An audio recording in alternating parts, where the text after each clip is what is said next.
Okay, so again, good afternoon if you're in Central Europe, otherwise, good morning or good evening. Thank you very much for joining today's webinar on strengthening capacities of work-based learning professionals. I hope you can hear me well and see me well. Can you nod if you do? Can you all hear me? Thank you very much. So, yes, so first off, I would like to thank all of you for joining us today to another Skillman webinar. And I would also like to thank the European Training Foundation for their efforts in the organization of this event and our speakers, including Vita Zunda from Latvia. Thank you very much for speaking at today's event. Now, as you see on this screen, these are the main instructions for the time that we'll be spending together today. As you see, your microphones and cameras are off for now, but today we kind of wanted to increase the interactivity and the engagement from all of you. So in just a while, I'll be introducing the speakers, and actually, despite our original agenda with a specific dedicated time for questions and answers, we wanted to try a new format for the first time today. So again, for the first time, you will also be able to interact during the presentations, where the speakers will actually ask for your opinions and contributions on different aspects. First of all, just a quick self-introduction. My name is Valentina. Some of you might know me already. I am the communication manager of the Skillman team. And today I'm delighted to introduce to you the three main speakers. So today we'll be talking about work-based learning and the role of work-based learning coordinators in schools and companies. So in just a while, we're going to be hearing from two experts from the European Training Foundation who will illustrate the most established work-based learning systems in Europe. So we'll be hearing from Filippo Del Nino, a specialist in VET policies and systems from the European Training Foundation. And later on, Stefan Thomas, also an expert in TVET policies and systems. Also, let's say that the main part of today's webinar will be dedicated to a main expert in work-based learning from Latvia again, Vita Zunda. Who's a methodology expert and work-based learning trainer at Baltic Bright, and she'll be sharing with us the solutions that they adopted as new users of work-based learning. I would like to remind to all of you that today's webinar is actually part of a series of technical webinars that the Skillman Alliance has been implementing with the European Training Foundation. So did you know that the Skillman network is an international network for the creation and exchange of skills that has reached more than 600 members in 300 regions and 93 countries? Yes, that's right. So these are actually the highlighted numbers of our achievements in 2020. So as of now, we have more than 50 ambassadors that spread the values and principles of Skillman around the world. They come from different backgrounds. We have education providers, industry leaders, universities, let's say policymakers, and other stakeholders that are, let's say, increasing in numbers more and more over the years. In 2020, we also created 4 peer learning clubs. Now, those peer learning clubs have more than 200 experts, and they regularly gather together to discuss specific topics related to Tibet. With them, last year, we also published 4 position papers. So I invite all of you to check the papers on the Skillman.eu website.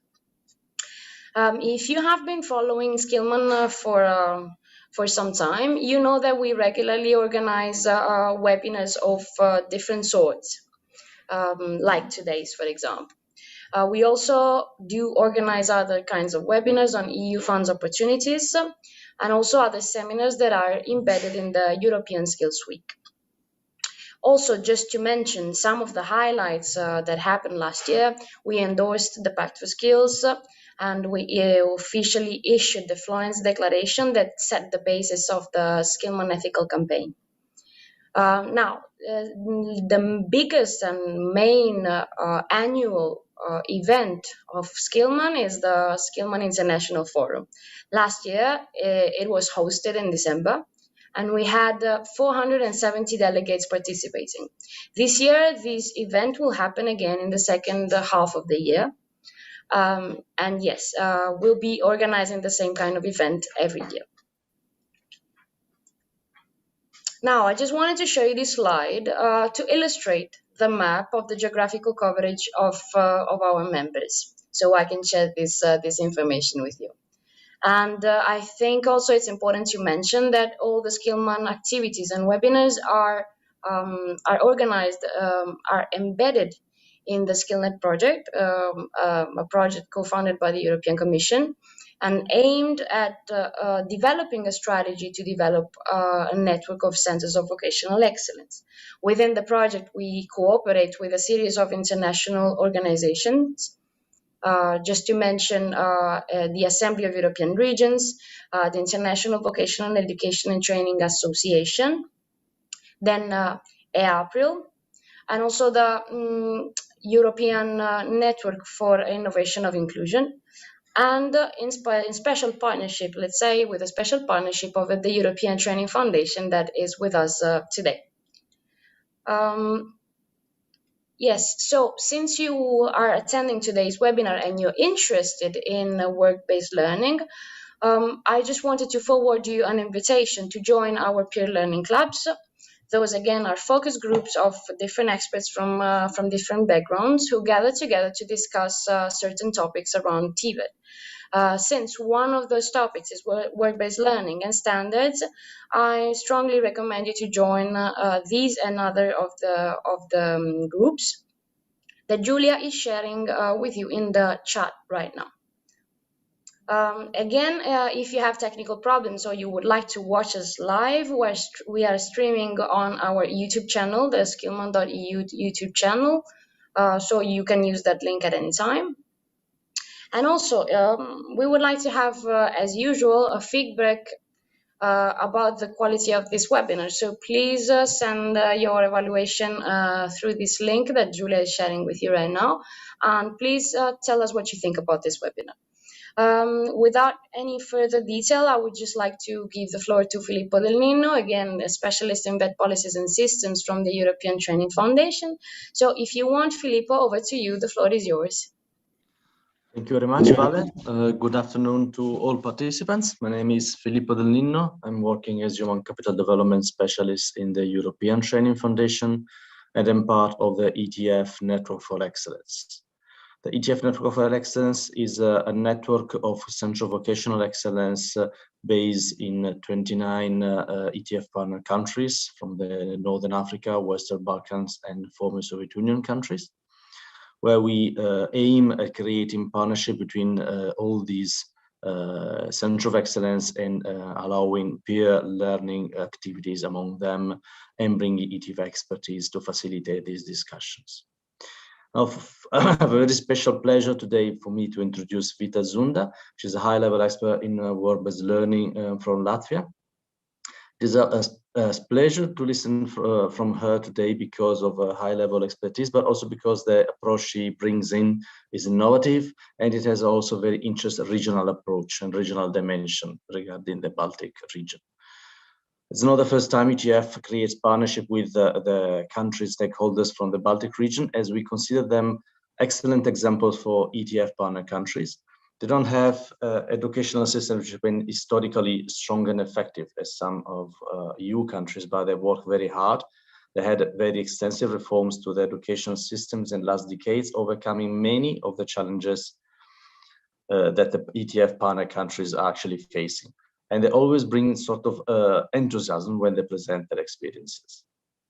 Before passing the floor to Vita, I would like to inform you that in addition to the interaction that you will have today during the presentation and in the question and answer session, we will give you the opportunity to further discuss specific elements of Vita presentation in separate sessions, in smaller groups following this event.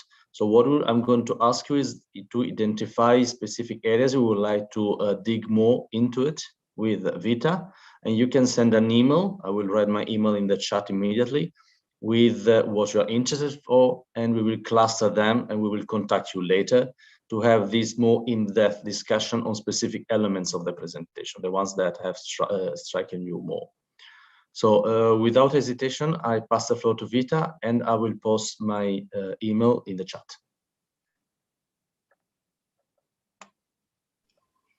May I share my screen now? Yep. Yes, please.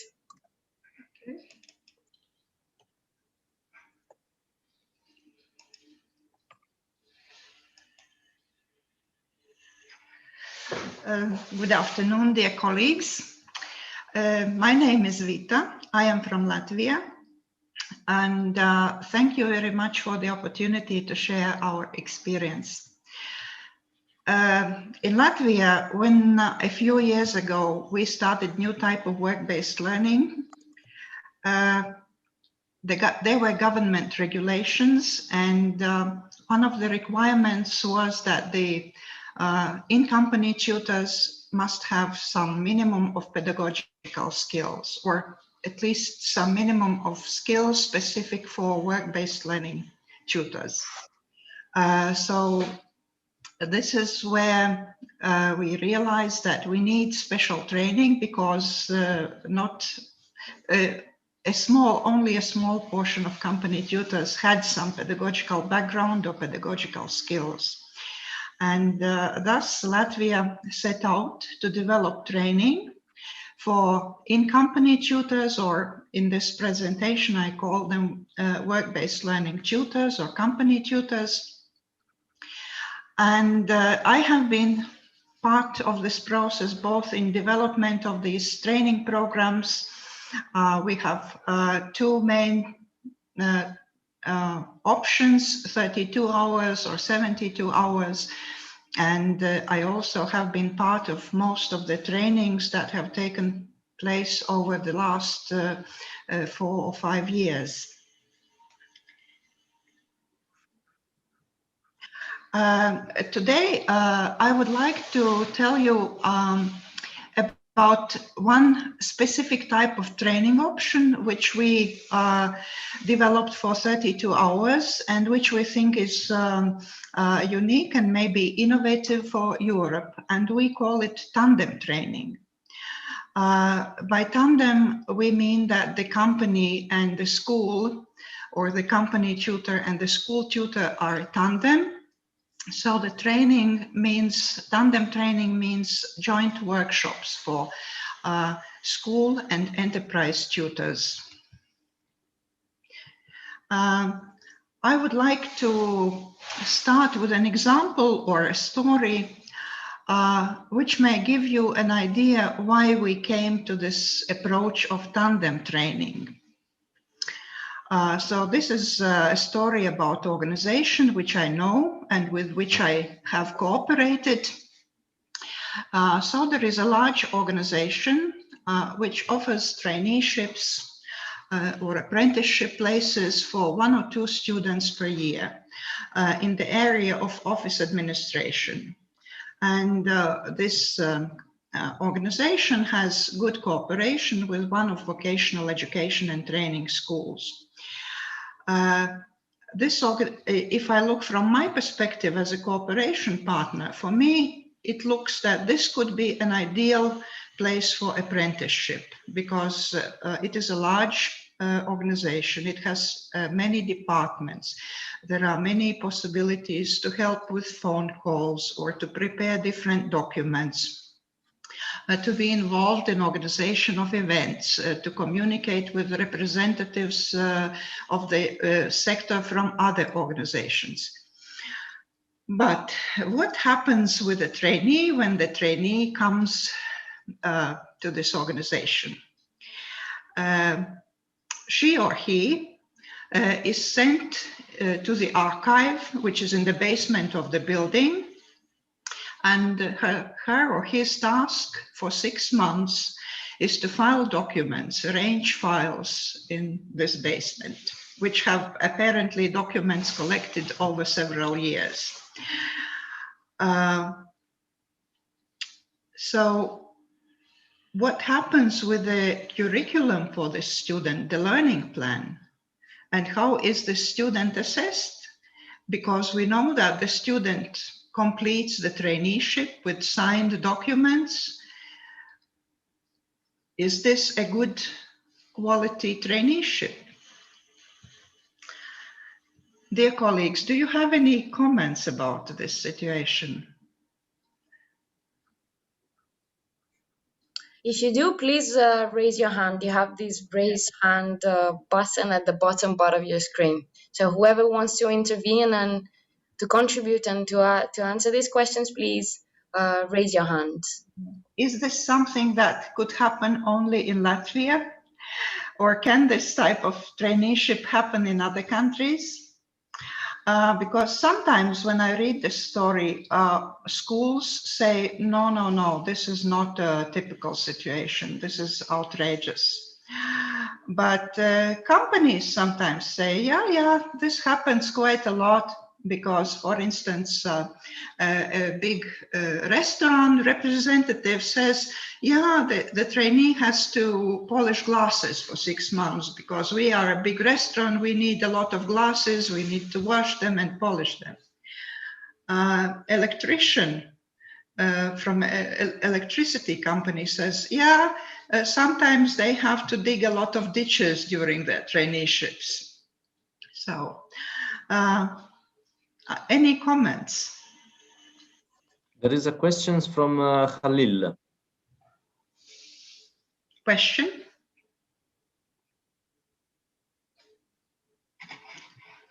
Do I have to? No, Khalil raised his hand, so probably he would like to speak. I'm having a technical difficulty here because I cannot see the list of the attendees. I would ask Julia to help me out on this regard if she can. Okay, but meanwhile, maybe I can talk and then we can get to the reactions later. And usually when I tell this story, I ask who is responsible for this situation? And I can also ask you who is responsible for this situation. And sometimes we get an answer, oh, it's the system. Nobody is responsible, but it's the system. What do you think?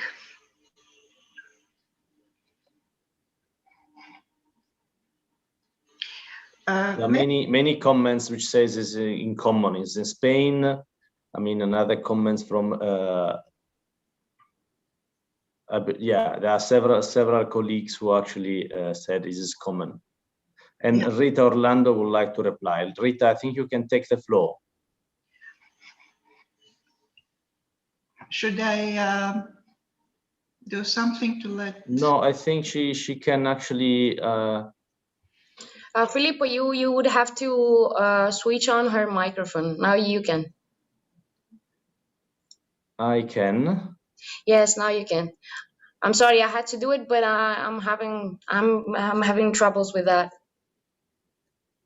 Okay, just a second.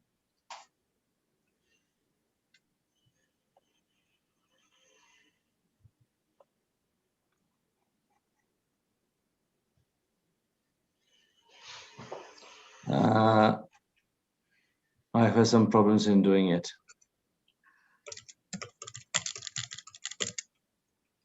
Okay, should I go on speaking? You please go ahead. We'll try to sort it out. Okay. Then when I ask who is responsible, sometimes they say, participants say, first they say it's the student. Yeah, then we discuss and agree it's the student who is not caring about the learning plan, but obediently sitting in the basement and doing whatever he or she is told to do. But then some say it's the school. Why the school? The school is not coming, visiting, is not monitoring this traineeship, just accepting signed papers. Maybe the school doesn't know what is going on. But there is a person in the school who should know. And then finally, some say it's the company tutor.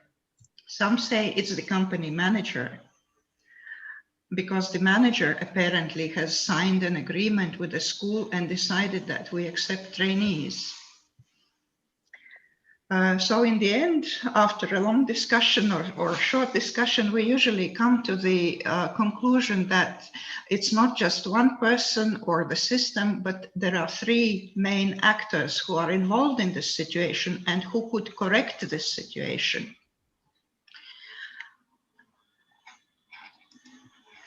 And we know these three persons.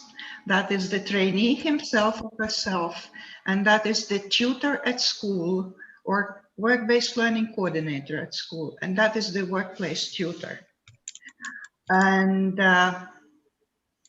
this is why we believe that sometimes the school tutors and the workplace tutors should get together and discuss what is the situation, what is the procedure, in order to have good quality traineeships. Why I'm using this boat as a symbol for work-based learning or for traineeships. And the story behind the boat is that I had the experience of supervising traineeships for some years. And I had a student studying web design, and I asked her, could you draw something that could be like a symbol for traineeship? And she came up with this boat, apparently meaning like a traineeship. It's like going into a new world or traveling somewhere. And I started using this boat as a symbol because it is made up of three triangles. And we see the middle triangle, which is our most important person, and that is the trainee. And then there is a triangle on one side, and that is the school and the tutor from school supporting the trainee. And then there is the triangle on the other side, that is the company and the company tutor supporting the trainee. And I like that this boat or the triangles are connected with these lines. It's like people, three persons holding hands and being in a team. So it's a teamwork for school and company to support the trainee. But this tandem training concept corresponds very well to our work-based learning concept in Latvia. When preparing for trainings, I was interviewing work-based learning coordinators at schools, and I asked, how do you feel, what is the difference between our traditional system and the system which we now introduced? And what she said, I think, is a really nice definition of our work-based learning. And it is that VET school and company are jointly implementing the training program. And there is a shared responsibility for the results of learning. So we feel that these joint hands between the three key actors, three key persons is communication between them, is communication through the whole process of work-based learning before, during, and after. This tandem training format is one of the options when one takes 32 hours training. And the 32-hour program has 2 days in classroom, and when we have interactive workshops, and then 16 hours of independent work. And the training is called, there are two names. One is Basic Pedagogics for Implementation of Work-Based Learning. Another is Practical Pedagogics for Implementation of Work-Based Learning. How we developed this training.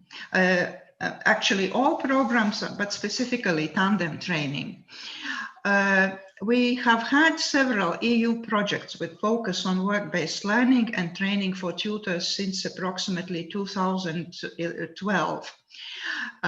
We were looking at experience of other EU countries in training tutors. Especially, we had help from Germany and Finland. From Germany, for instance, there was involvement of German Baltic Chamber of Commerce, who offered a lot of guidance on development of training program. We had proposals and inputs of social partners, especially Latvian Employers Confederation, which is the lead partner for implementing work-based learning, from the ministry and from teacher trainers about what would be the required competences. As trainers, we were interviewing former students of vocational education and training, host companies and tutors about how things are going. And I personally had this experience of supervising trainees. Then I had a colleague who had experience of being trained as a work-based learning tutor in Germany. And then finally, we had also a policy experimentation project which allowed us to use this tandem training on larger scale and share it across Baltics and also test the effectiveness. In the program, we focus on 3 groups of skills. Number 1 is planning and preparation of work-based learning and organizational aspects of work-based learning. Second is pedagogical, what we in Latvia call pedagogical skills, which means guidance, motivation, individual approach, evaluation and assessment, and maybe some other things. And finally, communication and cooperation skills. And here we mean cooperation, ability to cooperate and communicate between school and company, between school and trainee, and company and trainee. This is briefly the content of our training program. And this content is basically that we go through the whole process of work-based learning as it should be organized from beginning to end.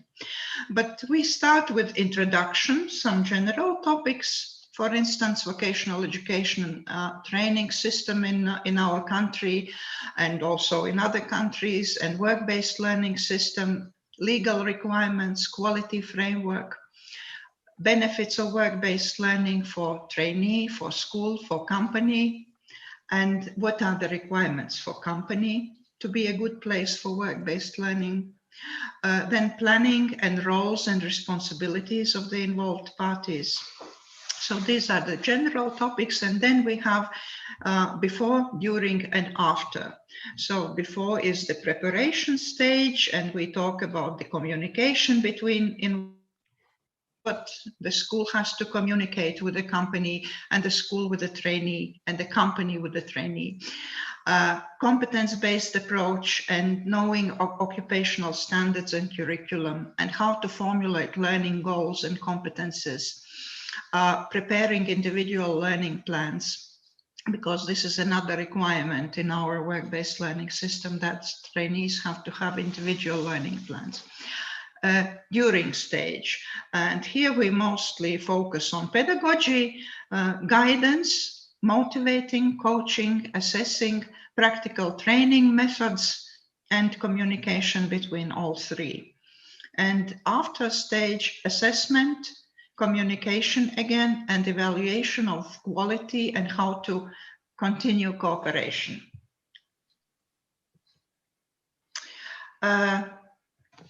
Methods, as I said, interactive workshops, and we try to encourage sharing of individual experience of experienced tutors from companies and schools.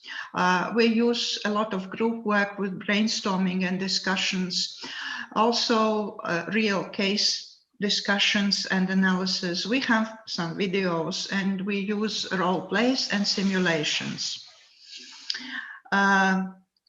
our materials are not just presentations. We have collected materials, or more correct, it would be say that we have developed materials for each of the topics. And there are also materials developed by companies. For instance, I know that there are some companies which have developed internal procedures how to work with trainee. Or one very good example is that one of the companies has developed a very good assessment system with detailed criteria for assessment of traineeships and work-based learning. Then there are case descriptions which have to be collected by trainers from real trainees and from real companies, and videos. I would like to demonstrate an example how we use this, one example of methods and materials. For instance, in the stage before work-based learning, we have the topic communication between tutor and trainee, communication between company and school, and communication between company and trainee. And for this we have developed, I will try to show you, for each of these communication groups, we have developed a specific material.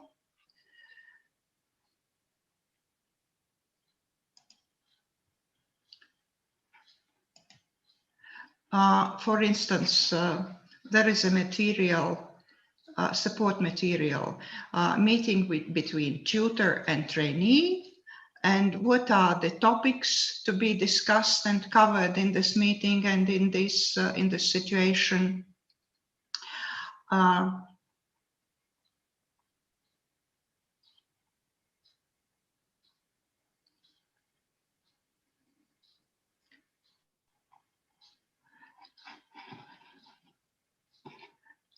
Another similar is, for instance, first interview of the trainee at the workplace, at the company. Again, there are experienced companies which have developed such questionnaires themselves, but there are those companies which will do it for the first time. And also there is a similar sheet for meeting or developing cooperation between company and school. So we give this support material to participants, divide them into groups, and then we organize role play that one group will have to play out the meeting between school and the company. Another group will have to play out the meeting between tutor from school and the trainee. That will be the preparatory meeting, and another group between the trainee and company. That is the first interview.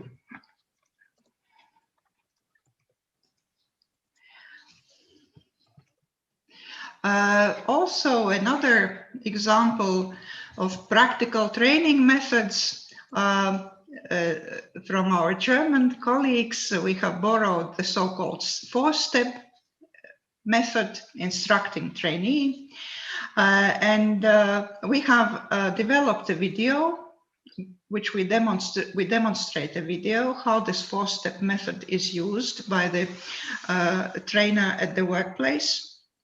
And then we ask the students to develop simulation that in small groups they have to prepare and demonstrate how they would teach a skill using this 4-step method to a trainee. And although we can say that we have developed training programs and we have training material, of course we are continuing work, because we are deepening and expanding some topics and trying to develop some more attractive materials. And most recently, we have had projects in which, usually with the support of Erasmus Plus, for instance, on individual approach and individual learning plan, learning outcomes approach, or promoting entrepreneurship skills in work-based learning, using digital tools in work-based learning, and so on. I would also like to introduce this website, qualityplacements.eu, and in this website, shall I be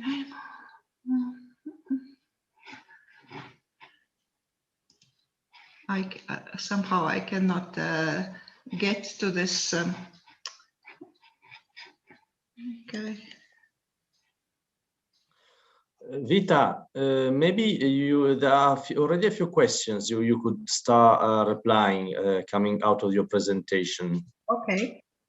Okay, I actually go through the questions. If the person want to further elaborate on what they wrote, they can ask for the word, and raising their hand, I can pass the word. So disability ask if you can embed compulsory session of tutoring in the course in a live environment at the place of work.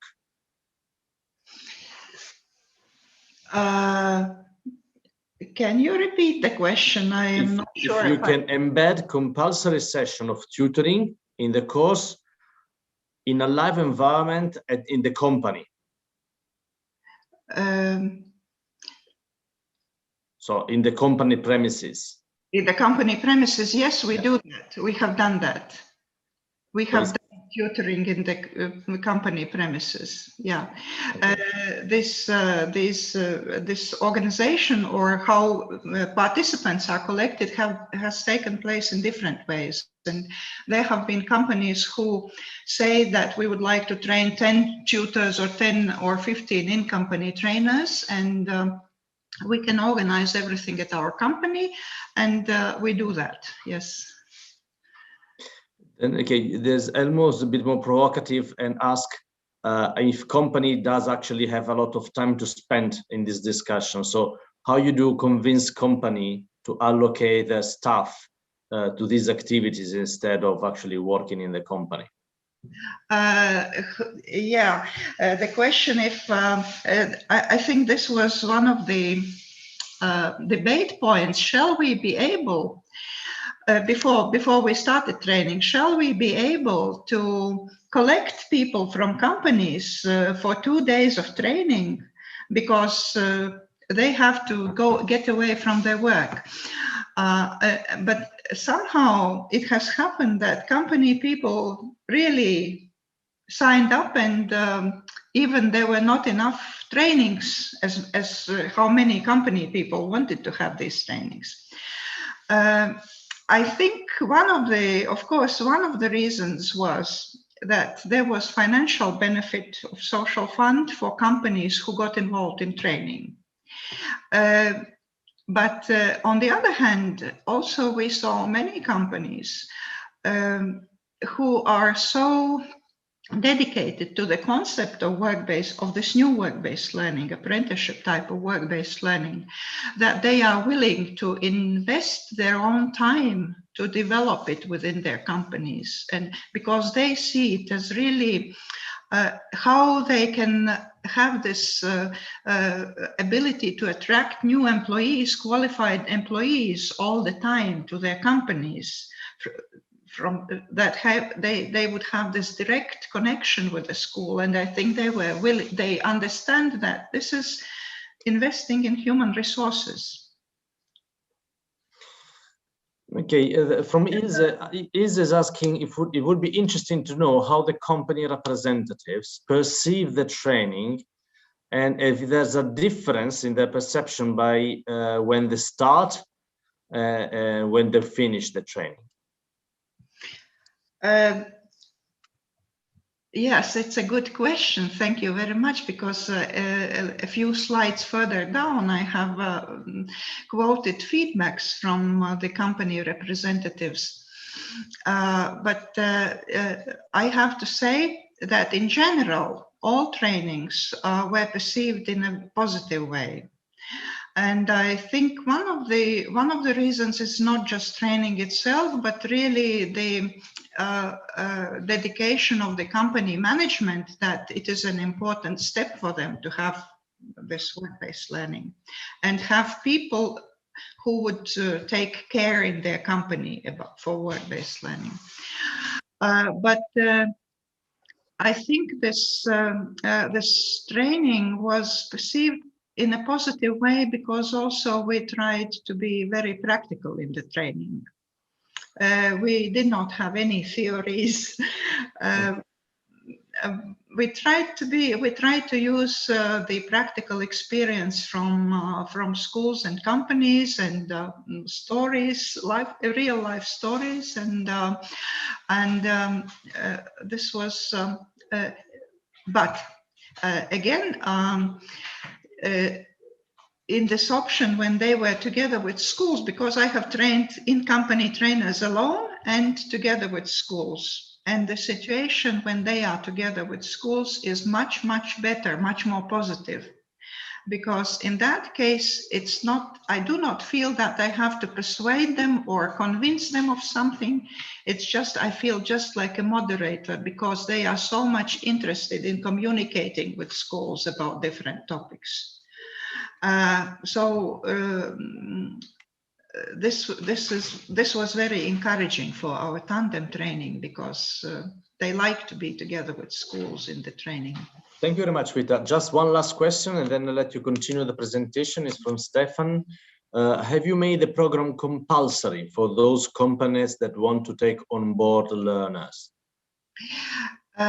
What is compulsory is that the company must have a person who has pedagogical skills. And these pedagogical skills, either that this person has a certificate or qualification, pedagogical qualification already, or this person has to undergo training then. In that sense, the training is compulsory. Okay, thank you very much.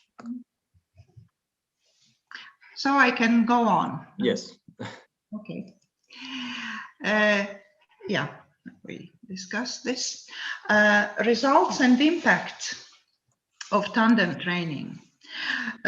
First, and I think which, apart from the skills, apart from pedagogical skills and apart from communication skills, I think this tandem training is also important because it has impact on governance of work-based learning. And one thing is that schools and companies establish common understanding of work-based learning process and quality. Another, it is a practical type of enterprise and school partnership building. Because it happens through personal contacts and communication, personal communication of two people from school and company who build trust. It's also the way to develop this teamwork approach of school and company working together. And also it's important that we get a lot of experience from individuals who are experienced tutors at schools and companies. I have used here only 2 feedbacks of training participants, but yesterday Stefan asked me to send this booklet, one of the booklets we have published about our training method, in which there are more feedbacks.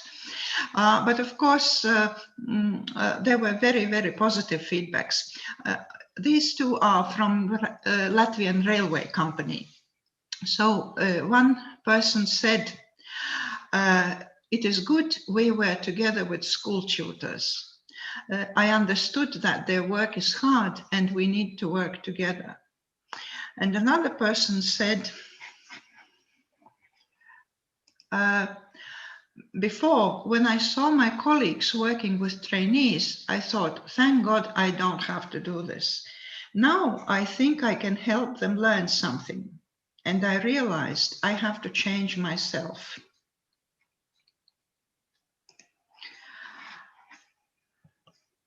And I would like to finish, I started with a story and I would like to finish with a story. And this time it's again a very true and real story about Olga, who was trainee at hairdresser's shop. And this slide is part 1 and the beginning of the story. My hairdresser knows that I'm interested in work-based learning and apprenticeships. And once when I come and sit down in her chair, she's telling me the news. We have 4 apprentices at our shop or hair salon. And I ask her, well, how are they doing? And my hairdresser says, well, quite all right. They have just arrived, maybe some 2 days. But you know, there is this one girl. She comes in the morning, sits down on the sofa, opens her iPad and spends the whole day. And I ask, but what does her tutor say? And she says, well, probably at the end she will give a bad assessment to her. And then I feel I'm getting upset because I'm saying, well, but then it will be too late. All the time, which is 4 months, usually will be wasted. So again, I could ask your I could ask your feelings about this girl, because very often when we hear the story and we see this girl sitting with her feet up, we think, oh, this student is not motivated. It's not a good student. We should get rid of her. And often this type of comments I get after this first part of the story. Thank you very much, Okay, I guess now is the time for the contributions for the audience, right, Filippo? Yep, if you have any questions, you can post them in the chat, or you can post them in the question and answer section. I would like to hear someone speaking, actually. Shall we open the microphone to Rita, first of all? Yes. Here she is, Rita.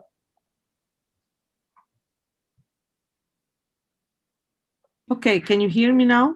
Yes, we can, yes. Okay. Thanks, Vita, for sharing this interesting insight from your experience. I wanted just to share my experience. I don't work in a school, but I work in a cultural foundation. So from time to time, we host students either from high schools or from university. So we have different kind of students who do their training with us. And there are very different, I can witness that there are very different approaches or stories depending on who follows them within the foundation.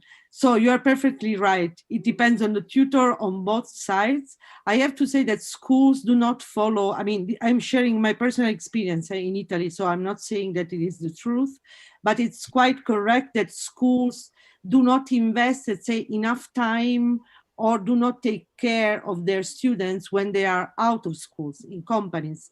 And on the other hand, very often companies consider these trainees as, let's say, workers that work for free.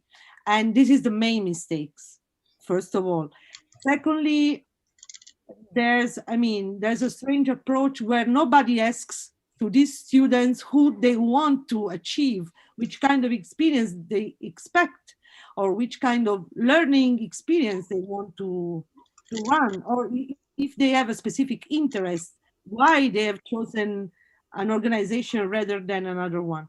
So it was just a consideration, but I would reconsider really the importance of putting the trainees or the students at the center of the system. Because, I mean, in order for them to get a very qualifying experience and fulfilling experience that might help also to shape their future. And that's it. So it was just thinking out loud. Thank you, Rita.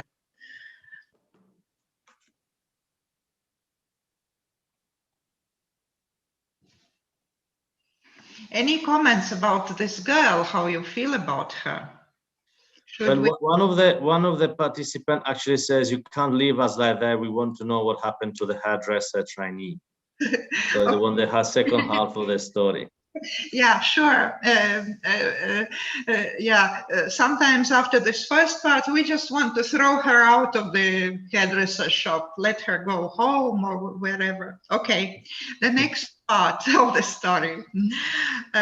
So after 1 month, when I go to my hairdresser again, I just remember that she told me about this girl, and I inquire. So what about Olga? What about this girl? And it turns out that during this first week of apprenticeship, Olga's tutor was not at work. She was away on a trip, and no one took care of Olga. No one kind of talked to her, invited her. By now or later, everybody had learned that Olga is an excellent student at school. She has very good, very high scores in practical training, which means working with hair. But she believes that she has practiced enough as a hairdresser, and practicing more during work-based learning is not important to her. When she was given a customer and had to cut his hair, other hairdressers felt that they should interfere and help her. Olga did what she was assigned, but without enthusiasm.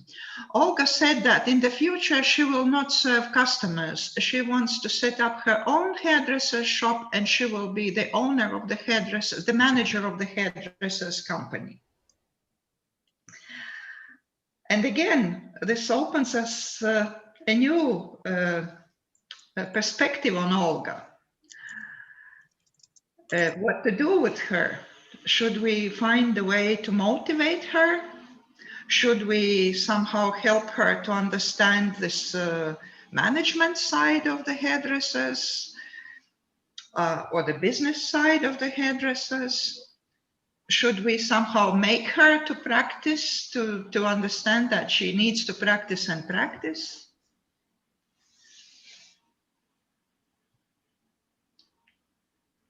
Okay, the next part, part 3.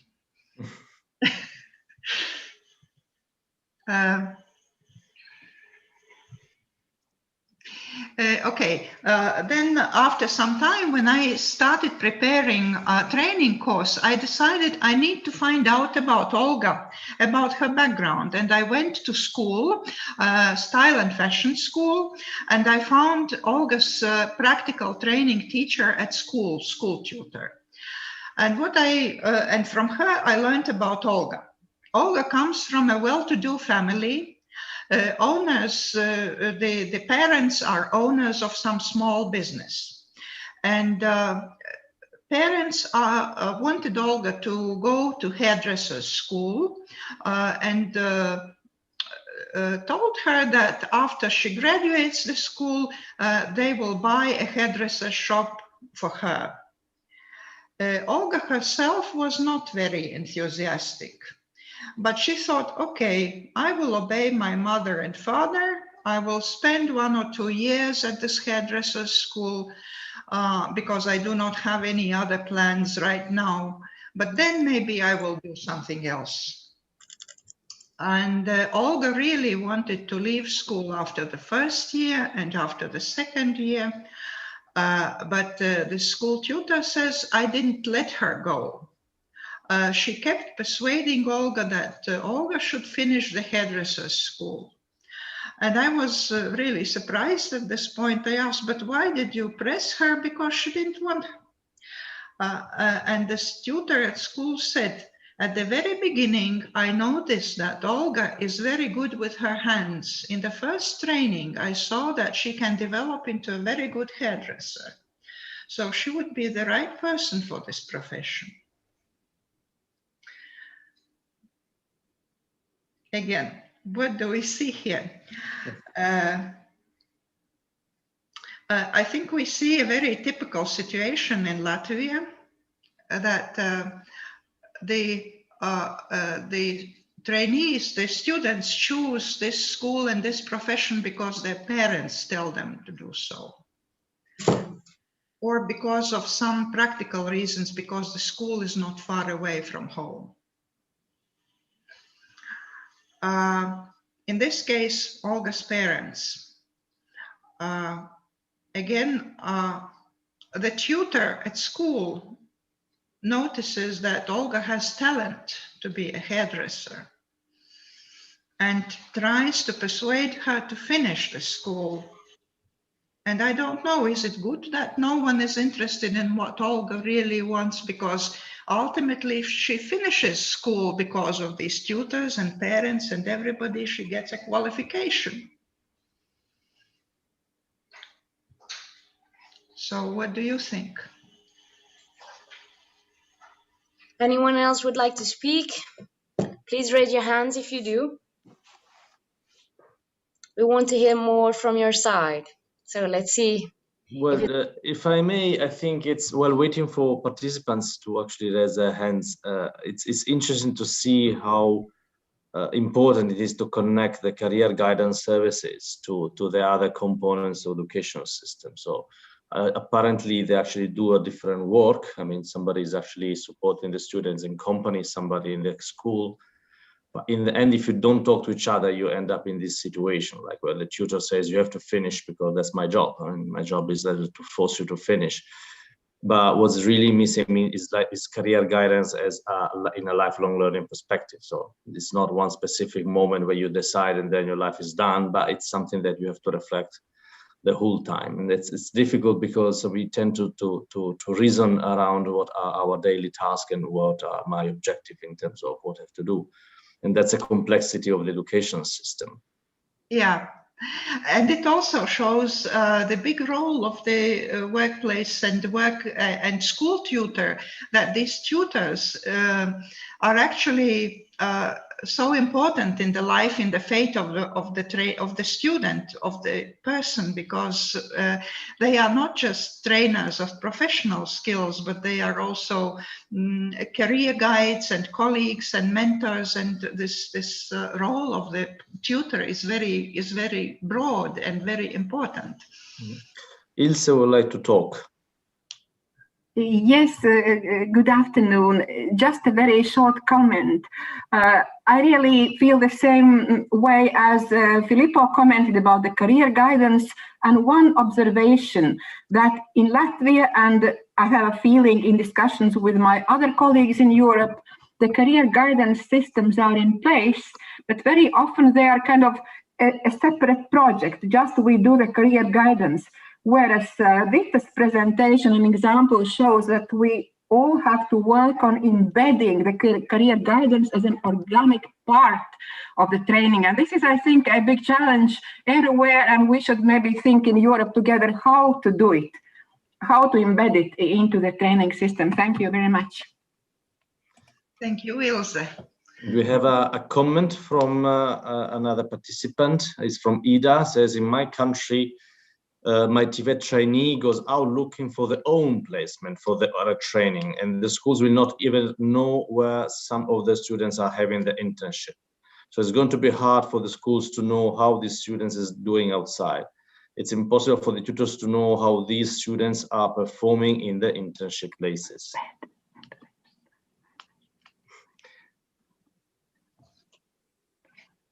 Okay, maybe I can finish the story now. The last part is not written, but sometime later again, I thought I will find out who was the tutor at the company. And it turned out that the tutor at the company was a very good case for Olga, because her tutor was the manager and the owner of the hairdresser shop. And I asked her if she remembers Olga, and she said yes. At the beginning, she didn't pay more attention to her than to other students, but then she realized that Olga had these ambitions on the one hand and didn't want to learn the practical side on the other hand. And then this tutor, this manager of the hairdresser shop said that I told Olga how I survived the crisis of 2008 and 2009 9 and 10, because I could keep my hairdresser's company only because I have my own clients and because I have my own skills to work with the clients, to cut hair and so on. Because if I was only the manager and the owner, I would not be able to sustain this company. And again, I asked school what happened with Olga after she graduated, and it turned out that Olga actually had gone to study business administration in higher education after graduating this hairdresser school. So let's hope that now she has her hairdresser shop and is managing and, and so I tried to tell our story about tandem training, which we believe leads to common vision between school and company on work-based learning, and also leads to really working in team, in guiding trainee, in supporting the trainee.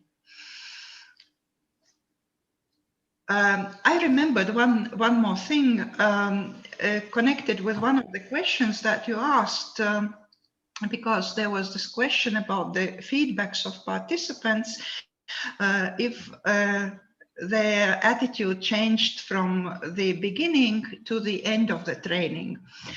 What actually I noticed, because I trained for 3 or 4 years, what I noticed is that this whole attitude changed from beginning, let us say we started in 2016-17. And at that time, this example, which I read about this company which sends students into the basement, was kind of maybe typical. Then at the end of this period of training in 2019, the attitude had changed. The people really understood somehow that it is important to have this work-based learning in companies. It is important to cooperate with schools and important to support trainees. And I think this was somehow a big work of schools and social partners together to raise the reputation of work-based learning and how important it is, and how important it is for companies to have this possibility to get qualified employees from schools and take part in their training. Thank you very much, Vita. Only one question from my side, then of course we open to all participants. Although it's not about the training, but still about work-based learning, I think it's very important to know, how do you deal with monitoring of what's going on in the companies? Do you have audits? Do you have discussions? Do you have feedback from students? How do you know what type of work are the students doing in the companies? Do you feel monitoring from the school side, or do you? Yeah. Or from the schools or from the ministry, depending who's in charge. I mean, or maybe if you have a blended approach. Because about as regards monitoring of the whole process of work-based learning so far, I think a lot of work was done by the Latvian Employers Confederation, who has been both promoting work-based learning and introducing it technically and financially, but also monitoring the whole situation and results, and monitoring the quality. But in principle, in the system, my view is that this monitoring should be, as if we have this tandem of school and company, this monitoring, one part of monitoring should be between school and company, because if the company has motivation to take trainees, it must be monitoring its own process of working with trainees. Also the school, if the school has the agreement with the company, then again it has to monitor what is the situation, what is the result on case-by-case basis. But also in maybe participants from Latvia will correct me or add to what I'm saying. Also, we have sectoral councils, national councils of experts, sectoral expert councils, who have the responsibility for cooperation of sectors with the vocational education and training. And I think this is also part of their interest and work to monitor what is the quality of work-based learning. Thank you very much, Vita. I open the floor, and just before giving you the word, I would like to post again my email in case you would like to participate in the future session with Vita. So that's my email is fdn@etf.europa.eu. Feel free to send me an email with the topic of your interest, and we will contact you back. Filippo, I have a question collected in the Q&A box. So the question is, in your opinion, how often should a work-based learning tutor visit the company? And how many hours a month per trainee should he or she be allotted? This, of course, is for you, Vita. So did you understand the question? Yes, thank you. I understood this one. I think, as much as I know, in our country, this procedure is determined within schools. For instance, how many hours? And this real situation may differ from school to school. Because I have heard that some schools have defined this procedure that the school tutor has to visit at least once a month, has to visit the company and keep in touch, for instance, over the phone or social networks at least once a week, should check on the student. But the situation is different in different schools, and I know even that in some schools, for instance, one department has very strict rules about how it should be done, and I've heard about it from companies, while the other department maybe has more liberal rules, let us say. Okay, thank you. So we also addressed this question. Filippo, I would say we could call it like that, and we can move to the last part of the webinar, giving the floor to Stefan. What do you think? Yep. Okay, so I'll just introduce Stefan. Stefan Thomas, specialist in web policies and systems from the European Training Foundation. Are you connected, Stefan? Can I give you the floor? I'm connected. Okay, good afternoon, Stefan. Good afternoon. Hello, everyone. Good afternoon, or wherever you are. Good evening, good morning, still good morning in some countries, maybe. First of all, I would like to thank you, Vita, for this, let's say, hands-on presentation of your experience in Latvia with this training program. It is, for us, it is kind of a unique program because you put so much emphasis on this bond between schools and companies. And I have seen, let's say, the development of quite a couple of training programs for tutors, but quite often they forget about this bond. And I think it's especially at the beginning when countries want to make reforms of work-based learning, want to introduce more work-based learning or work-based learning of a higher quality.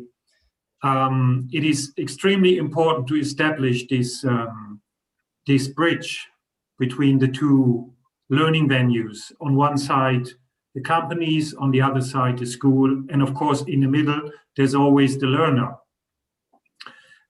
We see also when we work in our partner countries in the ETF, we see very often also at the beginning that there is not much trust between the two.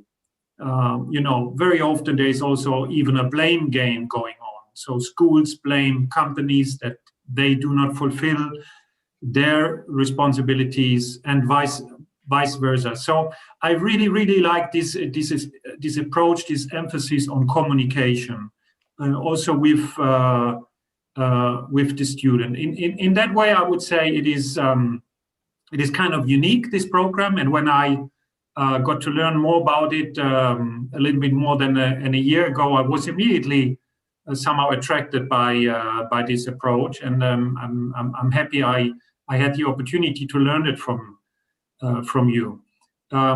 It also, let's say, underpins my own experience. I have been working as a teacher in a vocational college for quite some time, for around 15 years. And also for me, it was always interesting to have this, let's say, change of perspectives. When I visited a trainee or an apprentice in a company, sometimes I saw a different person, very different from the learner that I had in school.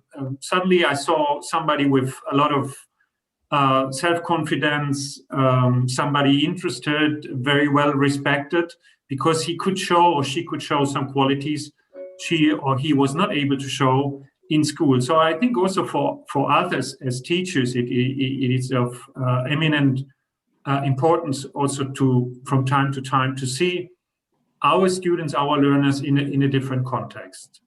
And when you have let's say a training program that supports such exchange and strong bonds, I think that's very important.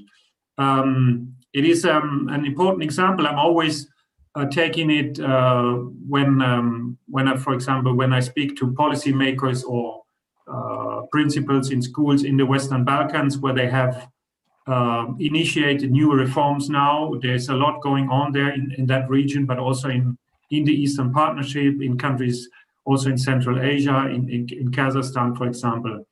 And I think for those countries that are at the beginning, it is a very good approach. Now, what I wanted to do now, I wanted to complement somehow this work that has been done by Vita, the presentation, by presenting you an international standard for company trainers, just to have the opportunity, to have the chance to make a comparison. These are not standards that we, let's say, we preach. All of these standards of these approaches usually have,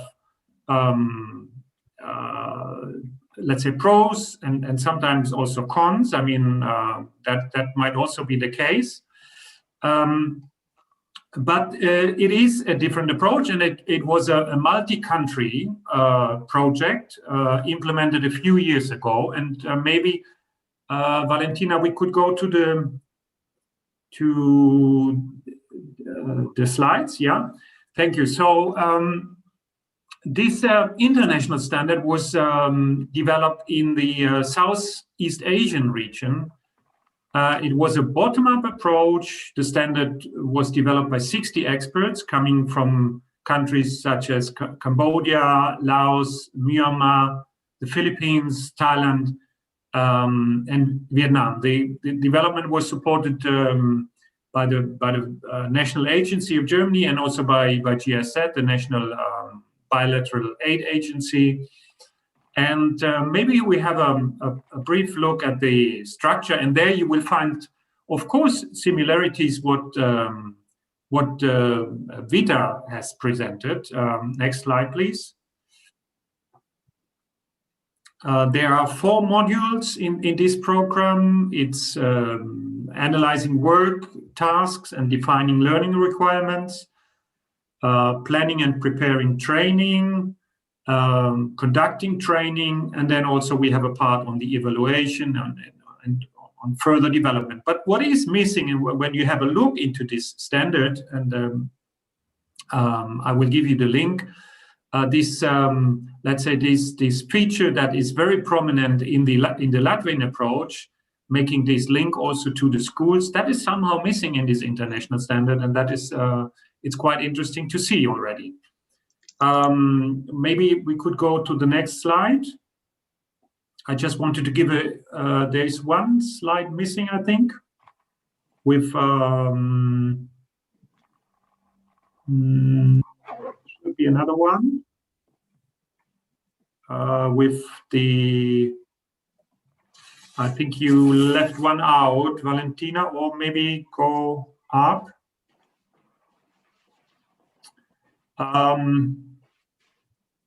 That's all I have. But I think there's one slide. Can you go one up? Hold on a second. Yes, I can. Just hold on a second. One back.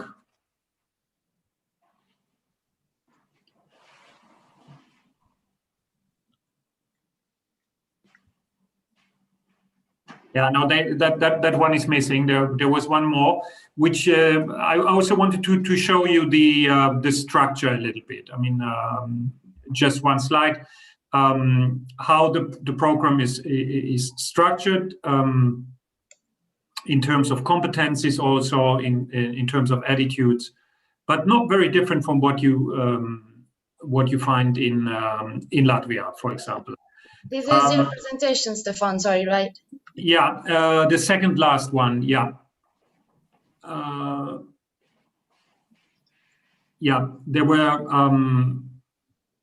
exactly. Yeah, there is, each module is containing 3 to 5 competencies. So it's competency-based approach also, and these modules and competences are related to each other, and they follow a logical order. Maybe here I have a question again to Vita also. The Latvian program you explained is round about a little bit more than 30 hours, isn't it? 32 or 34 hours. How is that? Is that well accepted by the companies? I mean, this means you need to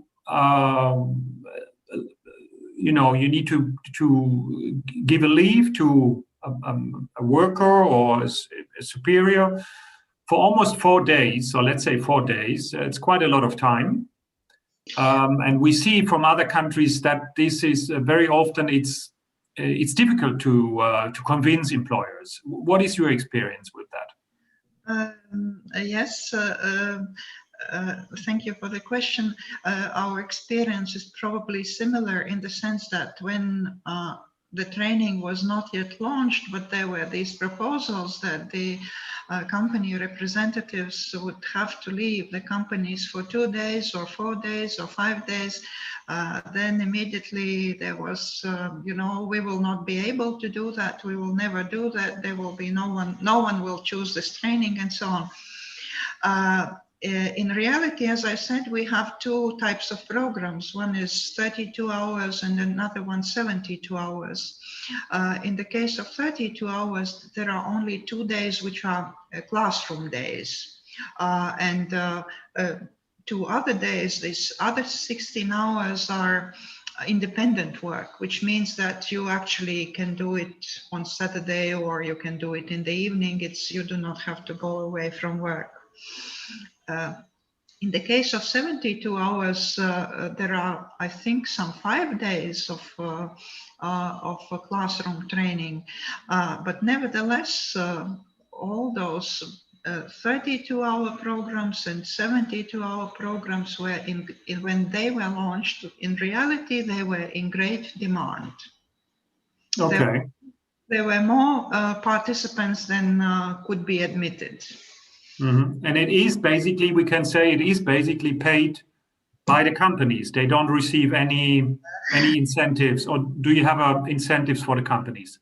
There are incentives from the companies for now, because there is EU Social Fund project managed by Latvian Employers Confederation, and there is financial incentive for the company for each trainee. For work-based, for this new type of work-based learning, there's more. For traditional practical training, there's less, but there is financial incentive for the company for now. For now. Yes. Mm-hmm. Mm-hmm. Okay, thank you. We might have a minute to look into the standard. Valentina, if you could open it for us. Sure, we do. And just, you find the link in the presentation. This is the standard. Maybe we go a little bit down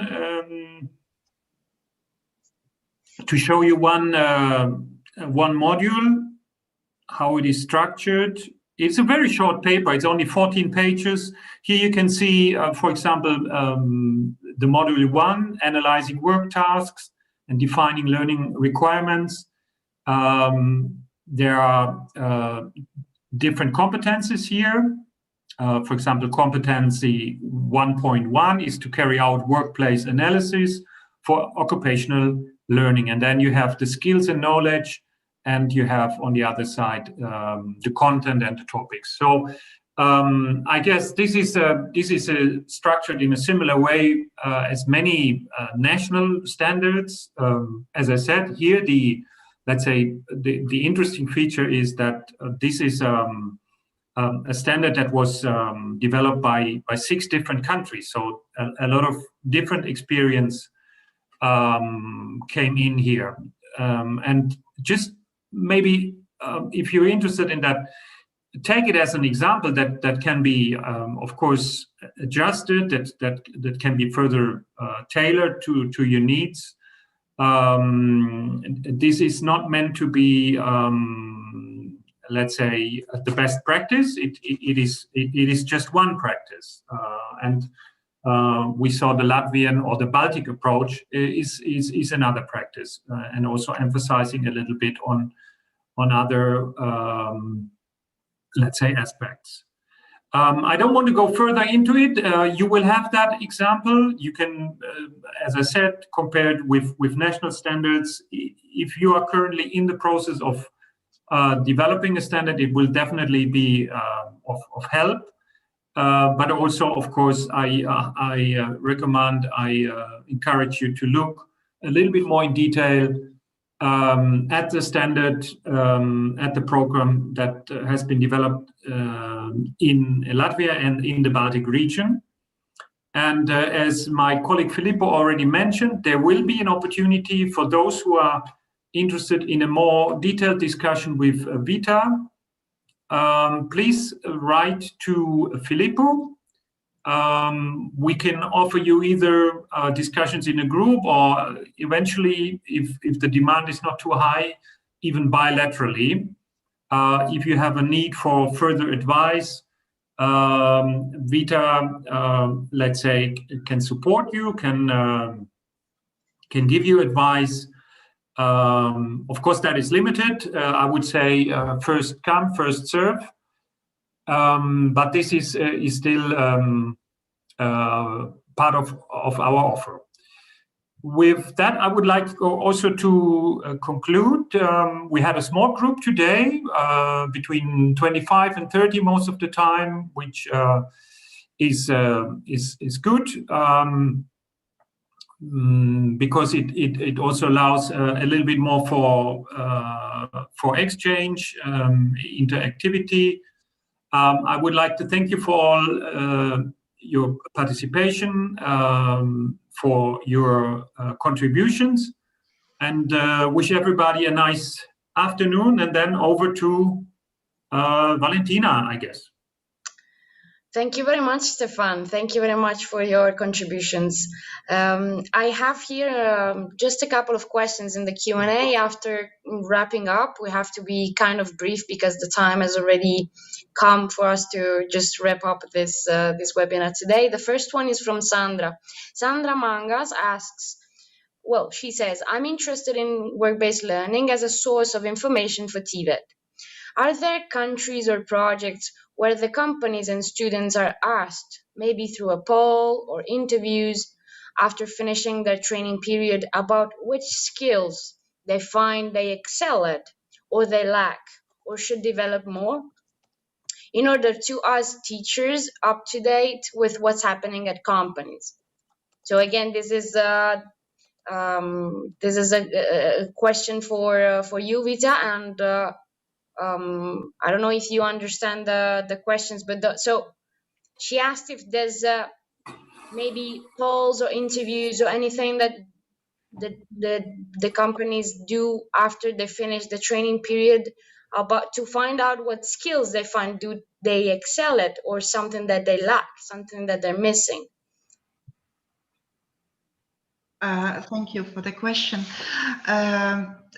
In Latvia, what we have, again, maybe not some schools and companies do it formally, but at the end of each traineeship or apprenticeship, there is this evaluation period when there is exchange of feedbacks between the school and the company.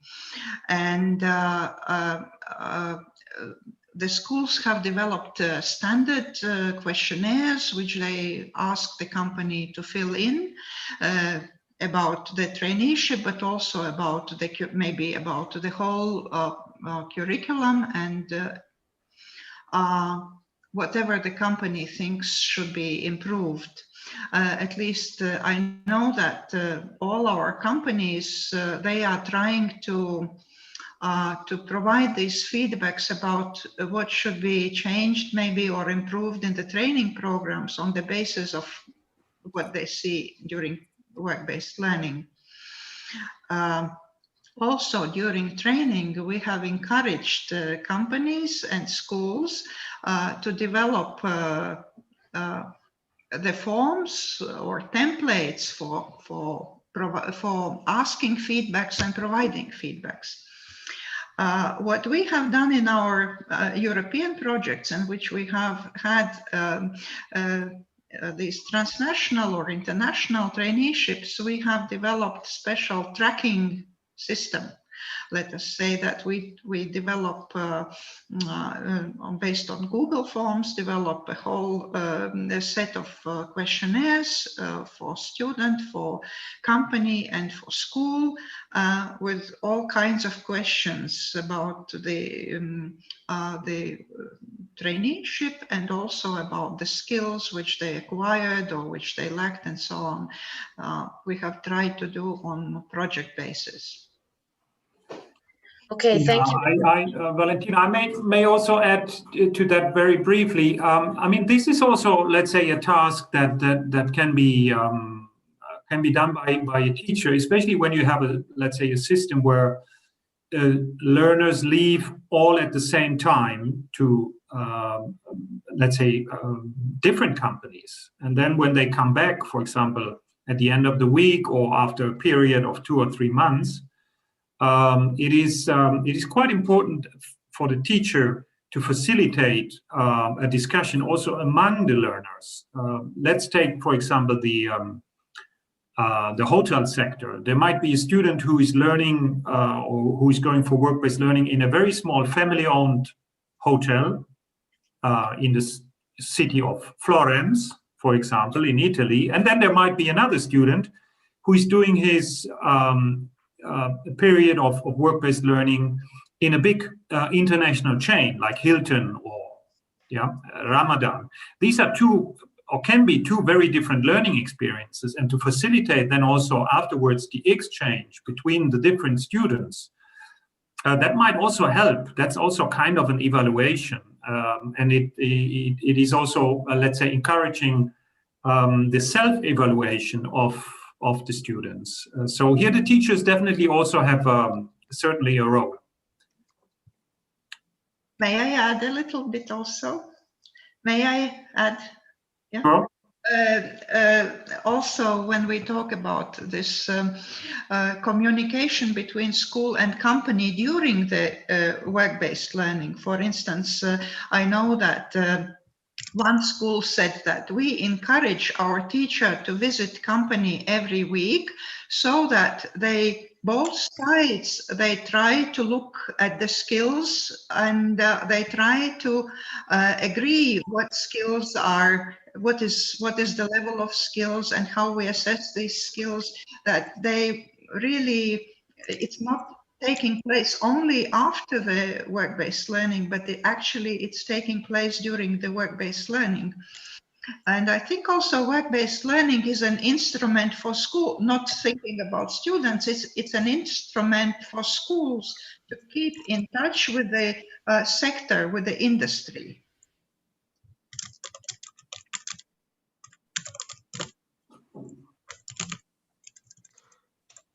Thank you very much. I think there's one last question from Binyam. Is about the introduction of work-based learning in developing countries in Africa. After which he actually reflects on the fact that indeed how to do it in countries where the backwardness of the companies as compared to Europe is an issue.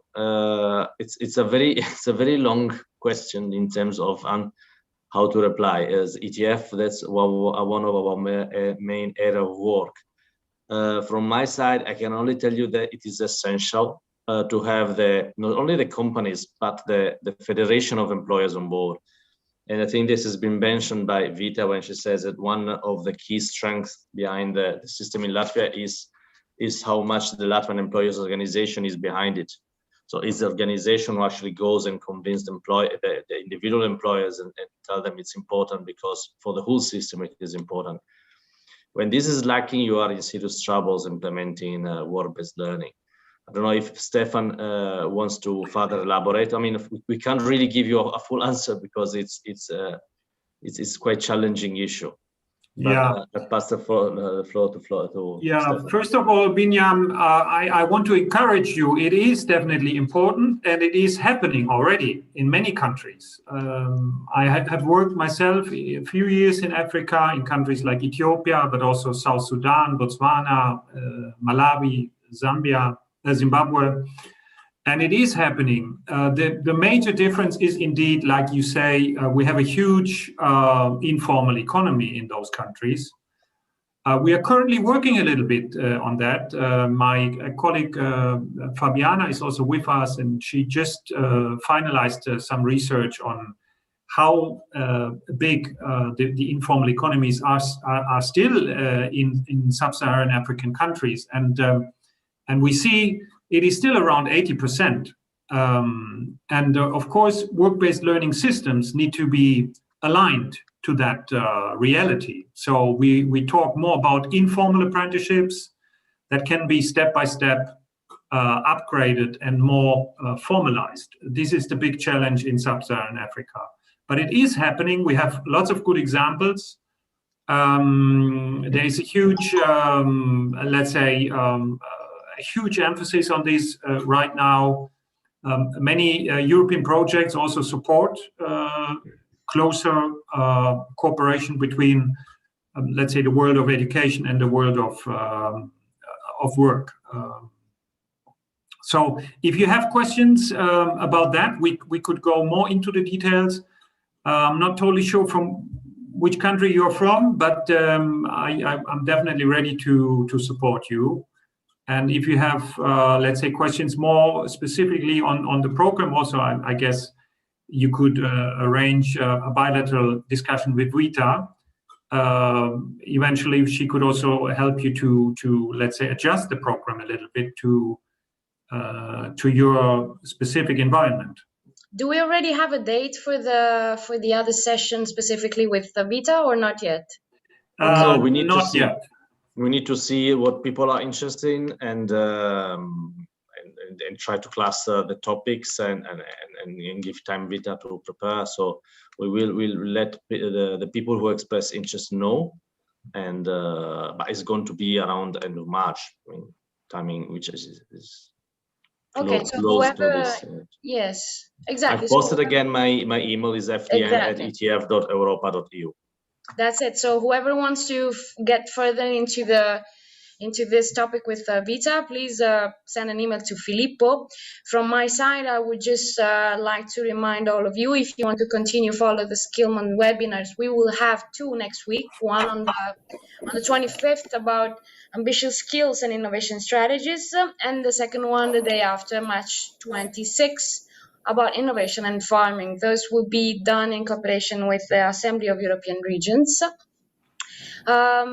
Yeah, so from my side, that would be it, Filippo. Do you have anything to... Not at all, not at all. I had some conclusions on Vitas, but Stefan did it for me and he did it very well. So I absolutely have nothing more to say. Okay, so if it were for me, we could stay the whole day here, but unfortunately we have other arrangements, all of us, and I see that also people are starting to write in the chat that they have to leave, so I wish everybody a good evening, day, night, from wherever you are.